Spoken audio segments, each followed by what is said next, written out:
And finally JEE 2026 वो exam जिसके लिए तुमने इतने महीने नहीं शायद 1-2 साल दिए थे, आज खत्म हो चुका है। जेई 2026 अप्रैल अटेम्प्ट समाप्त हो चुका है। कल तक जो प्रेशर था, जो कांस्टेंट टेंशन था, जो next chapter, next test, next revision चल रहा होता था, आज वो सब कुछ अचानक रुक सा गया है ना। और अंदर से सिर्फ और सिर्फ एक फीलिंग, रिलीफ। सही बात है, बिल्कुल। अभी तक आप भटक रहे थे, इसकी पीडीएफ, उसकी पीडीएफ, इतना क्वेश्चन नहीं हुआ है, ये सेशन बाकी है, क्वेश्चन सॉल्विंग देखनी है ना। ये सभी चीजें आज अचानक से रुक सी गई हैं और आपको बहुत ही हल्का फील हो रहा है। सुबह उठकर पढ़ने का प्रेशर, रात को गिल्ट के साथ सोना, फ्रेंड्स के मैसेजेस इग्नोर करना, फेस्टिवल्स स्किप करना, ये सारी बातें आपको याद होंगी और ये सब तुम्हारी डेली लाइफ का पार्ट बन गया था। और आज सडनली सब कुछ खत्म। वो नोट्स, वो पीवाईक्यू सेशंस, सारी चीजें रुक सी गई हैं, है ना। थोड़ा अजीब सा लग रहा है, बट कोई बात नहीं। अभी भी कुछ लोगों के एग्जाम्स बाकी होंगे, कुछ लोग एडवांस की तरफ जा रहे होंगे, तो कुछ लोग स्टेट इंजीनियरिंग एग्जाम्स को टारगेट कर रहे होंगे। All the best. जिस भी एग्जाम को आप दें उसको आप फोड़ें एंड मुझे बताइएगा जरूर। मैं आपसे कॉन्टैक्ट में तो हूँ ही, इस पर आप कॉन्टैक्ट कर सकते हैं मुझसे, है ना। बट चलिए थोड़ा एक बार पीछे चलते हैं। याद है जब तुमने प्रिपरेशन स्टार्ट की थी, बुक्स नई थी, सिलेबस बहुत बड़ा लग रहा था और दिमाग में एक ही क्वेश्चन था, क्या मैं कर पाऊंगा। फिर धीरे धीरे तुमने चैप्टर्स कंप्लीट किए, क्वेश्चन सॉल्विंग की, टेस्ट दिए, मार्क्स आए, टेस्ट दिए, मार्क्स नहीं आए। कभी तुम बहुत ज्यादा खुश हो गए, कभी तुम दुखी हो गए, कभी डिसअपॉइंटिंग हो गया, है ना। कभी कॉन्फिडेंस स्काई हाई था, कभी इतना लो ये सब छोड़ देने का मन किया। कई बार आपको लगा कि सब कुछ छोड़ देते हैं, क्या ही रखा है इसमें। लेकिन हर बार तुम वापस आए, तुम रुके नहीं और आज तुमने इस जर्नी को फाइनली कंप्लीट कर लिया है। लड़ते हुए तुमने इस जर्नी को फाइनली कंप्लीट किया है, इसके लिए तुम सभी को बहुत बहुत बधाई हो, है ना। चाहे पेपर अच्छा आया हो, चाहे एक्सपेक्टेड ना आया हो, एक बात फिक्स है, you showed up, you fought and you finished the race. और ये किसी भी रिजल्ट से बड़ा है। अगर आप एंड मोमेंट तक लड़ रहे हैं तो यकीन मानिए आप ऑलरेडी जीत चुके हैं। एंड तक लड़ना ही सबसे बड़ी बात है। बहुत लोग ऐसे होंगे जो लास्ट तक लड़ने से पहले ही उन्होंने हथियार डाल दिए होंगे, बट हाँ, अगर आप लास्ट आखिरी दिन तक लड़े हैं तो यस, बिलीव मी, तुम ऑलरेडी जीत चुके हो, है ना। और आज इस मोमेंट पर मैं दिल से तुम सबको थैंक यू बोलना चाहता हूं। Thank you so much from the bottom of the heart. Thank you so much इस जर्नी का हिस्सा बनाने के लिए। थैंक यू सो मच मुझ पर ट्रस्ट करने के लिए। थैंक यू केमिस्ट्री सारथी को अपनी प्रिपरेशन का पार्ट बनाने के लिए। मैं जानता हूं जब आपने सब्सक्राइब किया होगा तो 400 या फिर 500 सब्सक्राइबर्स होंगे, है ना।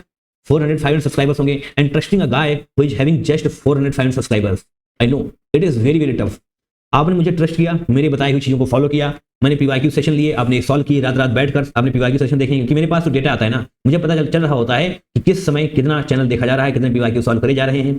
मेरे पास सारा डेटा आता है, इसलिए मुझे पता है कि तुमने पीवाईक्यू सेशंस लगाए हैं, तुमने बैठकर क्वेश्चन प्रैक्टिस करी है। इसलिए तुम सभी का बहुत बहुत धन्यवाद कि आप सभी ने मुझ पर विश्वास किया। एंड फाइनली आज हम 1300 सब्सक्राइबर्स में हैं। मैं ये नहीं कह रहा हूँ कि बहुत बड़ा नंबर है, बट हाँ, जब आप मुझसे जुड़े थे वहां पर तो 400, 500, 600 सब्सक्राइबर्स हुआ करते थे, बट आज 1300 हो चुके हैं। एंड ये सभी आपकी वजह से ही हो पाया है। आपने मुझ पर ट्रस्ट दिखाया। And it does not matter how much long I am going to stay on YouTube, it does not matter how much long I am going to teach, I really don't know, but the one thing is for sure, what one thing is for sure, these 1300 people, these 1300 subscribers will always be closest to my heart, right? It does not matter my channel is getting 50k subscribers, 100k subscribers or 500k subscribers, or I would say 5 lakh subscribers, but these 1300 subscribers will always be closest to my heart, है ना। हर एक बार जब तुमने video देखा, हर एक बार जब तुमने doubt पूछा, हर एक बार जब तुमने कमेंट किया, सब समझ में आ गया है आपका चैनल इससे कहीं ज्यादा डिजर्व करता है। आप बहुत ही अच्छा पढ़ाते हैं, फालतू की बकवास नहीं, सिर्फ और सिर्फ कंटेंट। जब भी तुमने ऐसे कमेंट्स किए, बिलीव मी, वो मेरे लिए सबसे बड़ा रिवॉर्ड था, है ना। तुम सिर्फ व्यूअर्स नहीं हो, तुम मेरी फैमिली की तरह हो, यस, बिलीव इट। और जो भी मैंने सिखाया उसका असली क्रेडिट तुम्हें जाता है, क्योंकि तुमने उसे अप्लाई किया। सिखाने का कोई भी सिखा सकता है, बट हाँ, तुमने अप्लाई किया है, इसलिए उसका क्रेडिट सिर्फ और सिर्फ तुम्हें जा रहा होगा। अब शायद तुम्हारे दिमाग में ये सब चल रहा होगा, कितने मार्क्स आएंगे, कट ऑफ क्लियर होगा या नहीं होगा, रैंक क्या होगी, कॉलेज मिलेगा या ड्रॉप लेना पड़ेगा। हाँ, कुछ लोग मुझसे ड्रॉप के बारे में पूछ रहे थे, तो मैं बताना चाहूंगा, देखिए ये आपका इंडिविजुअल डिसीजन होने वाला है, ये आपका खुद का डिसीजन होगा, है ना। आप खुद को एक साल दे सकते हैं, इसमें कोई बुराई नहीं है। अगर आप 1 ईयर का ड्रॉप ले लेंगे तो कोई बहुत बड़ा तूफान आ जाएगा, नहीं, सिंपल है, कुछ नहीं होगा। आप 1 ईयर का ड्रॉप ले सकते हैं, बहुत लोग लेते हैं, कोई भी दिक्कत नहीं है। बट हाँ, एक प्रॉमिस आपको खुद से करना पड़ेगा कि ये 1 ईयर आप खुद को देने वाले हैं, ये 1 ईयर आप खुद को देने वाले हैं। आप किसी को भी यहाँ से टाइम नहीं देंगे, है ना, चाहे आपकी वही क्यों ना हो भाई साहब। हाँ, उसको टाइम बिल्कुल नहीं देना है, किसी को टाइम नहीं देना है। ये 1 ईयर अगर आप खुद के लिए डेडिकेट कर सकते हैं तो आप ड्रॉप लें, कोई बुराई नहीं ड्रॉप लेने में। बट हाँ, अपने साथ प्रॉमिस करिएगा कि ये 1 साल आप खुद के लिए देने वाले हैं, है ना।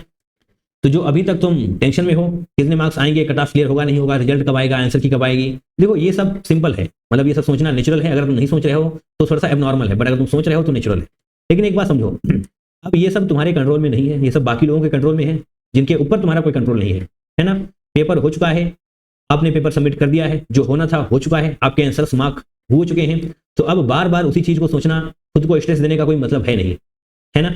अभी के लिए बस एक काम करो, पॉज, सच में पॉज करो, थोड़ा सा रुको। आपने बहुत दिनों से आप मेहनत कर रहे हैं, थोड़ा सा आप वक्त ले सकते हैं, है ना। इतने टाइम के बाद अपने आप को थोड़ा सा ब्रेक दो, प्रॉपर स्लीप लो, अपनी फेवरेट मूवी देखो। आप क्रिकेट देखना चाहते हैं देख सकते हैं 1-2 दिन के लिए, कोई बुरी बात नहीं है। फैमिली के साथ बैठिए, अपने दोस्तों से मिलिए जिनको आप अभी तक इग्नोर करते आ रहे थे, हाँ उनसे भी मिलिए, मिलना जरूरी है। वो सब करो जो तुमने इतने टाइम से डिले किया था। यू डिजर्व दिस ब्रेक, है ना। और एक इंपॉर्टेंट बात, अगर पेपर अच्छा गया है अमेजिंग, अगर एक्सपेक्टेड नहीं गया है ठीक है, स्टिल ओके, नो प्रॉब्लम। क्योंकि जेई तुम्हारी लाइफ का एक पार्ट है, पूरी लाइफ नहीं। जिंदगी बहुत बड़ी है और अपॉर्चुनिटीज उससे भी ज्यादा। एक एग्जाम तुम्हारी डेस्टिनी डिसाइड नहीं करता, ऑब्वियस सी बात है, लेकिन ये जर्नी तुम्हें जो बना के जा रही है वो प्राइसलेस है। तुमने जो बिना कोई ब्रेक करे 4-4, 5-5 घंटे पढ़ा है ना, लंबे लंबे सेशन अटेंड किए हैं, अपने दिमाग पर जोर डाला है, यकीन मानिए उसका तुम्हें बेनिफिट मिल रहा होगा।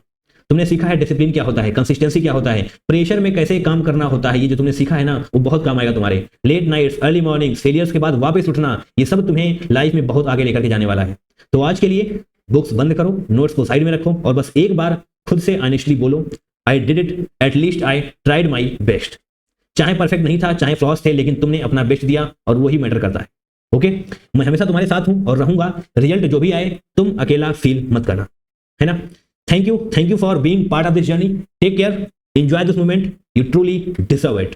Bye bye, JEE 2026 warriors.